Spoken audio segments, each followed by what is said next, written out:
Hello student, welcome to my channel Winner Wings for target batch. मैं आप लोगों के सामने आप लोगों के बोर्ड एग्ज़ाम को देखते हुए 2 महीने के अंदर कोर्स कंप्लीट करने की कोशिश कर रहा हूं। तो इसमें आप लोगों का सपोर्ट चाहिए। और अगर आप लोग चाहते हैं कि मैं इसी तरह आप लोग के बोर्ड के एग्ज़ाम से रिलेटेड कुछ वीडियो लाता रहूँ, तो आप लोग मेरे चैनल को प्लीज़ सब्सक्राइब और उसे लाइक कीजिएगा और एंड तक देखिएगा, क्योंकि अगर कुछ समझना है तो आपको एंड तक देखना बहुत ज़रूरी है। तो मेरा टारगेट रहेगा, इसलिए मैंने इसका टारगेट बैच नाम रखा है कि आप लोग का एग्ज़ाम जो बोर्ड एग्ज़ाम जो मार्च में है, खास करके स्पेशली सीबीएसई और ऑल भी स्टेट एग्ज़ाम, जैसे कि जिसमें जैक, बिहार बोर्ड, ये सब आते हैं। तो उसके अंतर्गत 2 महीने के अंदर मेरा टारगेट रहेगा कि मैथ और साइंस में मैं आप लोग को कोशिश करूँगा कि शॉर्ट वीडियो बनाकर आप लोग को जो डाउट है उसको क्लियर कर सकूँ। तो चलिए आज शुरू करते हैं पीरियोडिक टेबल। तो पीरियोडिक टेबल को हम, और हाँ, मेरा जो लैंग्वेज जो रहेगा ये बायलिंगुअल रहेगा, जिसमें मैं हिंदी और इंग्लिश दोनों पढ़ाता रहूँ, जिसमें स्टेट बोर्ड के लिए भी और सीबीएसई बोर्ड के लिए भी ये फ़ायदेमंद रहेगा। तो बायलिंगुअल वीडियो है ये, तो ये दोनों बच्चे सीबीएसई को हो चाहे कोई स्टेट बोर्ड के हो, दोनों देख सकते हैं। तो चलिए मैं आप लोग के सामने शुरू करता हूँ पीरियोडिक टेबल, जिसको हिंदी हम आवर्त सारणी कहते हैं। तो सबसे पहले आवर्त सारणी कैसा होता है ये आप लोग देख लें। ये आवर्त सारणी होता है, इसको अच्छे से दिखाता हूँ।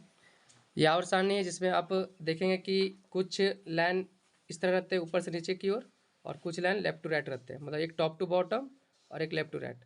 तो टोटल मिलाकर इसमें 118 एलिमेंट है। मेरा ये टारगेट है कि आप लोग को मैं ये दोनों ग्रुप और ये 6 ग्रुप, यहाँ जो ये आप लोग को याद कराऊंगा, क्योंकि पीटी पढ़ने से पहले ये 2 ग्रुप और ये 6 ग्रुप यही याद करना बहुत ज़रूरी है। और मेरा जो आज क्लास है ये मेनली ये दोनों ग्रुप और ये 6 ग्रुप को लेकर है। और ये अगर याद रहेगा तो ही पीटी आप लोग का क्लियर रहेगा। और इसका यूज आप लोग को अभी नहीं, लेकिन आगे काम देगा जब चैप्टर कंप्लीट होगा। तो चलिए हम चैप्टर को शुरू करते हैं। तो बेसिक कंसेप्ट ऑफ पीटी, तो इसमें अभी हम बताएं कि कुछ लाइन ऐसे होते हैं एक्स एक्सिस के लॉन्ग और कुछ वाई एक्सिस के लॉन्ग। तो जो एक्स एक्सिस के लॉन्ग जो रहते हैं, जिसे हम हिंदी में एक्स एच कहते हैं, हॉरिजॉन्टल लाइन, मतलब जिसके हम हिंदी में क्षैतिज रेखा कहते हैं। तो जो क्षैतिज रेखा और एक्स एक्सिस होता है, उससे क्वेश्चन एग्जाम में एमसीक्यू में पूछ सकता है आप लोग का कि जो हॉरिजॉन्टल लाइन या क्षैतिज रेखा के तरफ जो लाइन रहती है उसे क्या कहते हैं। तो उसे हम समूह कहते हैं। तो उसे समूह कहते हैं, इंग्लिश में इसे ग्रुप कहा जाता है, जिसकी संख्या टोटल मिलाकर 18 होती है। तो टोटल संख्या इसकी 18 होती है। तो फिर से मैं रिपीट करता हूँ, जो एक्स एक्सिस के लॉन्ग होता है जिसे हम हॉरिजॉन्टल लाइन कहते हैं इंग्लिश में, हिंदी में एक्स एच जिसे हम क्षैतिज रेखा कहते हैं। तो क्वेश्चन जो आता है कि क्षैतिज रेखा में जो लाइन जो होती है वो उसे क्या कहा जाता है, तो उसे ग्रुप अर्थात समूह कहा जाता है, जिसकी संख्या 18 होती है। उसी प्रकार से वाई एक्सिस जिसे हम वर्टिकल लाइन ऊर्ध्वाधर रेखा कहते हैं, उसे लाइन को क्या कहा जाता है, उसे पीरियड कहा जाता है, जिसकी संख्या 7 होती है।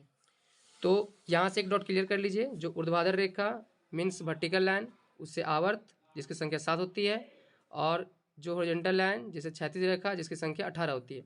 तो यहाँ से 3-4 क्वेश्चन आप लोग का बना। एक, हॉरिजॉन्टल लाइन को क्या कहते हैं, मतलब क्षैतिज रेखा को क्या कहते हैं, तो ग्रुप या समूह जिसकी संख्या 18। और वाई एक्सिस मतलब वर्टिकल लाइन ऊर्ध्वाधर रेखा, उसे क्या कहते हैं, तो उसे हम पीरियड आवर्त कहते हैं। अब अगर आप अभी थोड़ा पहले मैंने पीटी दिखाया था, उसमें देखे थे आपकी यहाँ पर 2 लाइन यहाँ बने थे, 6 लाइन यहाँ बने थे, 4 लाइन यहाँ बने थे और 2 लाइन नीचे बने थे। तो इसमें से ये 2 लाइन को एस ब्लॉक कहा जाता है, ये 6 लाइन को पी ब्लॉक, ये डी ब्लॉक और ये एफ ब्लॉक। तो अभी मैंने बताया कि मैं आप लोग ये 2 ग्रुप और ये 6 ग्रुप को याद कराऊंगा। तो ये 2 ग्रुप एस ब्लॉक और पी ब्लॉक का हमें काम है, डी और एफ हमें इन फ्यूचर 11th या 12th में पढ़ना है। तो अभी फिलहाल हम एस और पी ब्लॉक का यूज है 10th में, तो इसी को याद करवाने की कोशिश करते हैं।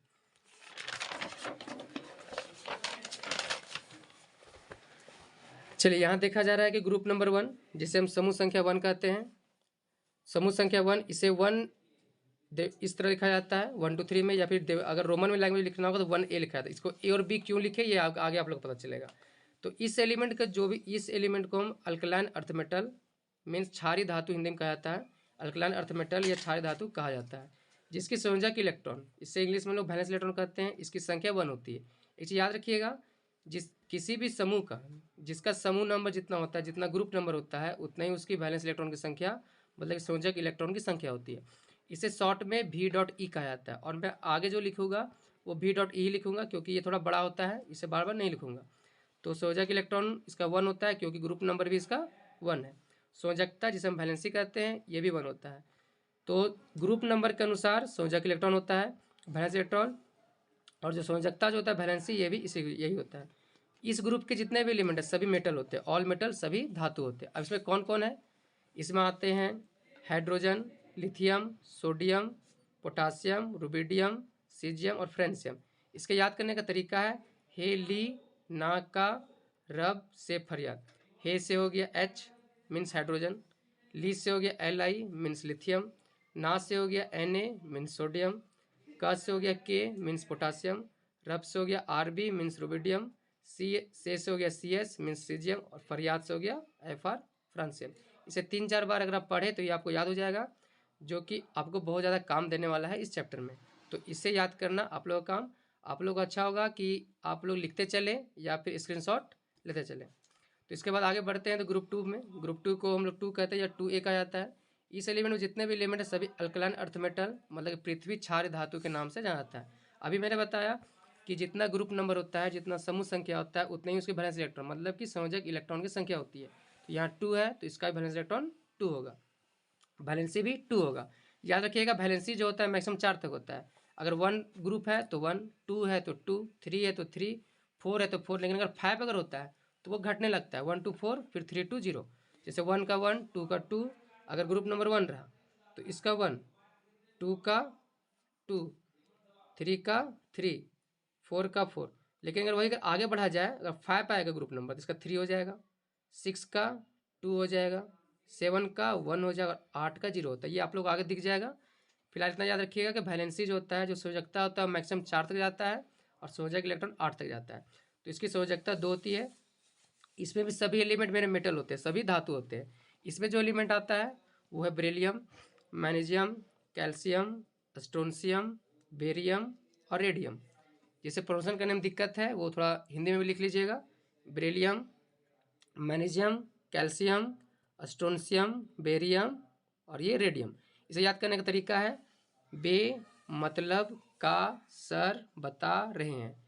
वैसे तो ये बाहर नहीं बोलना है, लेकिन फिर भी आप लोग याद रखिएगा बेमतलब का सर बता रहे हैं। दरअसल ये बिना मतलब तो हम नहीं बता रहे हैं, लेकिन ये याद करने का तरीका है बेमतलब का सर बता रहे हैं। तो बे से हो गया BE, मतलब से हो गया MG, का से हो गया CA, सर से हो गया SR, बता से हो गया BA और रहे से हो गया RA। इसे याद करने का एक और तरीका, स्पेशली फॉर बॉयज, लड़कों लोग के लिए बहुत खुश होंगे इसे देखकर। इसे एक और तरीका है बेटा मांगा कार स्कूटर बाप राजी। तो बेटा क्या है, मांगा कार स्कूटर मांगा, इसलिए बाप राजी हो गया।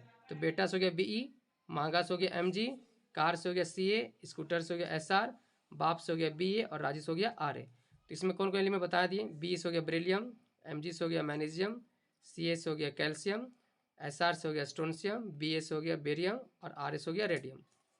इसके बाद हम ग्रुप 3 की ओर चलते हैं। तो ग्रुप 3 की ओर चला जाए तो समूह संख्या 3, इसे नंबर 13 या 3A कहा जाता है। इसे 13 कहा जाता है। बीच का जो 10 एलिमेंट है वो डी ब्लॉक SPD ब्लॉक में आता है, तो उसे हम नहीं पढ़ना है अभी। तो जो 13 कहा जाता है या फिर 3A कहा जाता है। तो इसे हम बोरोन फैमिली कहते हैं। बोरोन फैमिली इसलिए कहा जाता है क्योंकि इसका सबसे पहला सदस्य बोरोन होता है। जिस प्रकार के आपके घर का नाम आपके पापा के नाम पे या दादा के नाम पर पड़ता है, जो पहले सदस्य होते हैं, उसी प्रकार से इसका पहला सदस्य बोरोन है। इसका आंसर इसका नाम पड़ा है बोरोन फैमिली, जिसे हम लोग हिंदी में बोरोन का परिवार कहते हैं। अब इसकी समूह संख्या 3 है। इस कारण से संयोजकता भी इसकी, जो संयोजक इलेक्ट्रॉन है वैलेंस इलेक्ट्रॉन, उसकी भी संख्या 3 है। अभी मैंने बताया कि ग्रुप नंबर 3 होगा तो वैलेंसी भी 3 होगा। तो वैलेंसी कितना है, जो संयोजकता है वो 3 है।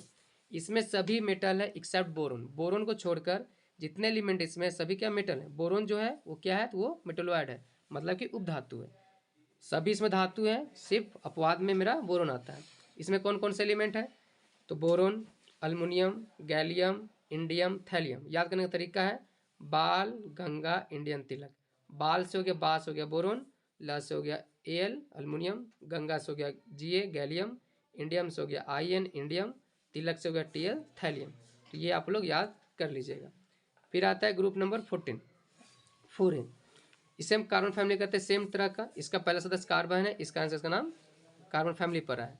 इसकी भी देखा जाए तो इसकी भी समूह संख्या 14 या 4 थी, इसलिए इसका वैलेंस इलेक्ट्रॉन भी 4 आया है। संयोजकता मतलब संयोजक इलेक्ट्रॉन 4 आया है और संयोजकता भी 4 है, क्योंकि 4 तक मैक्सिमम वैलेंसी जाता है। 4 के बाद इसके बाद अब देखिएगा आगे ग्रुप में ये घटने लगेगा, 3 2 1 0 इस तरह करके आएगा। तो इसमें जो एलिमेंट आते हैं वो आते हैं कार्बन, सिलिकॉन, जर्मेनियम, स्टेनम और लीड, जिसे हम PB, इसका लेटिन नेम है प्लम्बम। तो इसका याद करने का तरीका है काशी जाने से पंडित बनोगे या फिर कैसे गीत सुनाओ प्यारे। तो कैसे गीत सुनाओ प्यारे से आप लोग याद कर सकते हैं। कैसे हो गया सी कार्बन, सी से हो गया SI सिलिकॉन, गीत से हो गया GE जर्मेनियम, सुनाव से हो गया SN स्टेनम, प्यारे से हो गया PB लीड। तो यहाँ पे नाम लिखा हुआ है, आप लोग इसे लिख लीजिएगा। अब यहाँ पे बताया जाए तो यहाँ पे ये जो 4 ग्रुप है ये बहुत मिक्स ग्रुप है। तो यहाँ पे देखा जो कार्बन जो है वो नॉन मेटल है अधातु, सिलिकॉन जो है वो मेटलवाइड है उपधातु, जर्मेनियम भी मेटलवाइड है उपधातु, SN मेटल है धातु, लीड जो है मेटल है धातु। तो इसको याद होता है तो याद कीजिए, नहीं तो लास्ट में मैं नेक्स्ट वीडियो में आप लोग को मेटल नॉन मेटल पहचानने का तरीका बता दूंगा। इसके बाद आते हैं आगे की ओर। तो यहाँ देखा जाए ग्रुप नंबर 5A या फिर 15 से कहा जाता है। तो यहाँ पे देखा जाए तो ग्रुप नंबर 5 है, इस कारण से इसका वैलेंस इलेक्ट्रॉन 5 पर है। इसका नाम nitrogen family same as nitrogen पहला सदस्य है इसलिए।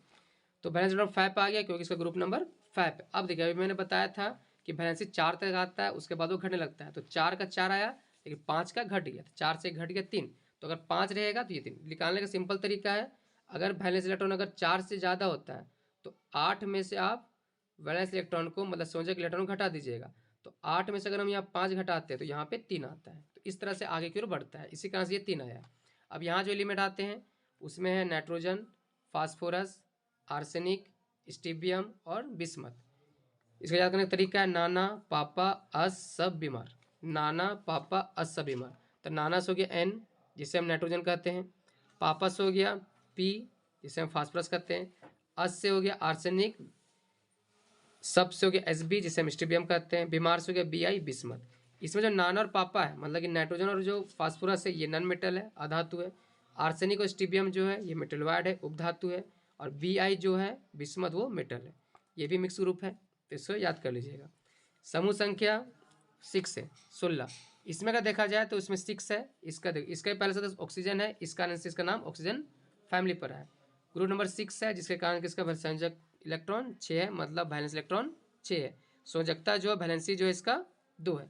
इसमें जो एलिमेंट आते हैं वो आते हैं ऑक्सीजन, सल्फर, सिलेनियम, टेलरियम और पोलोनियम। इसे याद करने का तरीका है ओ सनम सहरा तेरा पहनूंगा।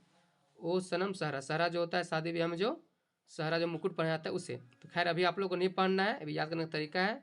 तो ओ से हो गया ऑक्सीजन, सनम से हो गया S सल्फर, सहरा से हो गया SC सेलेनियम, तेरा से हो गया TE टेलरियम, पहनूंगा से हो गया PO पोलोनियम। तो यहाँ पे ओ सा से मतलब ऑक्सीजन, सल्फर और सेलेनियम ये नॉन मेटल है, और टेलरियम और पोलोनियम ये मेटलवाइड है उपधातु है। इसके बाद आते हैं ग्रुप 7 की ओर। तो ग्रुप 7 की ओर आते हैं। तो ग्रुप 7 में जिसे हम 17 भी कहते हैं, तो ग्रुप 7 में जो ग्रुप नंबर 7 है इसका आंसर इसका वैलेंस इलेक्ट्रॉन भी 7 है, मतलब कि जो संयोजक इलेक्ट्रॉन है वो 7 है। वैलेंस भी मैंने बताया कि 7 है तो 8 में से 7 घटाइएगा तो 1 आएगा, ऐसे भी घटने लगा तो वहाँ 2 था तो यहाँ पे 1 हो गया। तो सिंपल 8 में से वैलेंस इलेक्ट्रॉन घटा दीजिएगा तो उतना आंसर आ जाएगा। इससे हम लोग हैलोजन फैमिली कहते हैं, हैलोजन का परिवार कहते हैं। इसमें सभी नॉन मेटल जितने भी एलिमेंट है टोटल नॉन मेटल है। इसमें क्या क्या आते हैं, इसमें FCl Br और At आते हैं। F से हो गया फ्लोरीन जिसे फरीना का हम ट्रिक से याद किए हैं, फरीना करीना बहार आई एट। यहाँ इंग्लिश वर्ड ये एट का मतलब पर होता है, मतलब कि फरीना करीना जो हीरोइन है वो यहाँ पर आई है, ये इसका कहने का मतलब है। तो फरीना से हो गया F फ्लोरीन, करीना से हो गया Cl क्लोरीन, बहार से हो गया Br ब्रोमीन, आई से हो गया आयोडीन, एट से हो गया At स्टैटिन। तो ये आप लोग को याद करना है। फिर आते हैं लास्ट ग्रुप 8 या 18। तो इसमें जो है ये सभी नोबल गैस, इंग्लिश में इनर्ट गैस या जीरो ग्रुप कहा जाता है। इसे हम लोग अर्क्री गैस, उत्कृष्ट गैस या शून्य समूह भी कहा जाता है। इसमें ग्रुप नंबर 8 है, इसका आंसर इसका वैलेंस इलेक्ट्रॉन भी 8 होगा। समूह संख्या इसका 0 है। अगर यहाँ पे निकाला जाए तो अभी मैंने बताया कि 8 में से वैलेंस इलेक्ट्रॉन घटाया जाएगा, तो यहाँ पे 8 में से 8 घटाएंगे तो 0 आएगा। इसका वैलेंसी 0 है, इसका आंसर इसे इसका नाम जीरो ग्रुप मतलब कि शून्य समूह कहा जाता है। यहाँ जो एलिमेंट आते हैं इसका नाम helium, neon, argon, krypton, xenon, radon. तो हीलियम से हो गया हे से हो गया He, ने से हो गया Ni, आ से हो गया Ar, कर से हो गया Kr, जा से हो गया Xe और रे से हो गया रेडॉन। जिसका नाम है helium, neon, argon, krypton, xenon और रेडॉन। तो याद करने का तरीका है, हे ने आकर जा रहा, इधर आकर जाने बोल रहा है। तो हे से हो गया हीलियम, ने से हो गया Ni, आ से हो गया AR, कर से हो गया KR, जा से हो गया XC, रे से हो गया रेडॉन। इसका एटॉमिक नंबर भी आप लोग को याद करना है, इसका यूज आगे बताएंगे। 3 जगह पढ़िएगा, 2, 10, 18, 36, 54, 86, 2, 10, 18, 36, 54, 86। तो ये 3 जगह पढ़िए, बहुत ज़्यादा इंपॉर्टेंट है। जैसे अभी आप लोग को दिक्कत होता है मेटल एंड मेटल निकालने में, तो मेटल एंड मेटल निकालने का तरीका एक हम बता देते हैं, जो कि 1 to 20 एटॉमिक नंबर तक अप्लीकेबल होता है। उसके बाद ये काम नहीं करेगा। 1 to 20 एटॉमिक नंबर तक काम करेगा, मतलब कि यहाँ परमाणु संख्या तक ये काम करेगा, उसके बाद ये काम नहीं करेगा। जैसे कि हाइड्रोजन का चला जाए, तो हाइड्रोजन का तो कुछ कहना ही नहीं, वो क्या है क्या नहीं किसी को नहीं पता, इसको लेकर नहीं चलेंगे, एग्जाम में नहीं पूछेगा भी नहीं कि हाइड्रोजन आपका मेटल है या नॉन मेटल। अभी मैंने बताया हीलियम, तो हीलियम तो नोबल गैस, अभी मैंने बताया यहाँ पे यक्री गैस है, उत्कृष्ट गैस है, तो ये तो नोबल गैस है, नोबल गैस, ये उत्कृष्ट गैस के श्रेणी में आता है, उत्कृष्ट गैस। उसका बता रहे तो आप लोग को हम मेटल पहचानने का तरीका, धातु पहचानने का तरीका, जिसके प्रोनाउंसिएशन के लास्ट में यम आ जाए, IUM, यम आ जाए तो वो धातु होता है, मीन्स मेटल होता है। और उसके अलावा जो एलिमेंट आएंगे वो सभी नॉन मेटल। जैसे एग्जाम्पल के तौर पर देखा जाए, जैसे कि शुरू करते हैं हम, हाइड्रोजन तो नहीं पता है, हीलियम तो अक्री गैस है, हीलियम के बाद आता है लिथियम, LiTHium, तो यहाँ पे यम आया तो ये मेटल है। उसके बाद आता है बेरिलियम, BRYLLIUM, यहाँ भी यम आया तो ये भी मेटल है। उसके बाद आया बोरोन, तो यहाँ पे यम नहीं आया, तो ये इतना तो क्लियर है कि ये मेटल नहीं है, लेकिन बोरोन है क्या, तो ये मेटलोइड होता है। ये दोनों हिंदी में कहते हैं धातु, इसे हिंदी में कहा जाता है उपधातु। सिंपल तरीका, जिसके अंत में यम आए वो आपका मेटल है, बाकी सब नॉन मेटल, मेटलोइड या अक्री गैस हो जाएंगे। फिर आता है बोरोन के बाद कार्बन, इसमें यम नहीं आया तो ये भी मेटल नहीं है। वैसे ये है क्या, तो ये नॉन मेटल की श्रेणी में आता है, ये नॉन मेटल की श्रेणी में आता है, धातु की श्रेणी में आता है। उसके बाद आता है कार्बन के बाद नाइट्रोजन, यहाँ भी यम नहीं आया। ऑक्सीजन, यहाँ भी यम नहीं आया। उसके बाद फ्लोरीन, यहाँ भी यम नहीं आया। ये सभी आपके नॉन मेटल है, नॉन मेटल है, मतलब मीन्स अधातु है। इस प्रकार से आपको ये 20 तक अप्लीकेबल करेगा, उसके बाद अप्लीकेबल नहीं होगा। तो 20 तक आप लोग एग्जाम में पूछेगा तो 20 तक ये आप लोग का हो जाएगा। Thank you for my video watching, please subscribe and like. अगर आप लोग चाहते हैं किसी तरह मैं वीडियो लाता रहूँ तो आप लोग मेरे चैनल को सब्सक्राइब और लाइक कीजिएगा। Thank you. नेक्स्ट वीडियो के लिए आगे इंतज़ार कीजिए।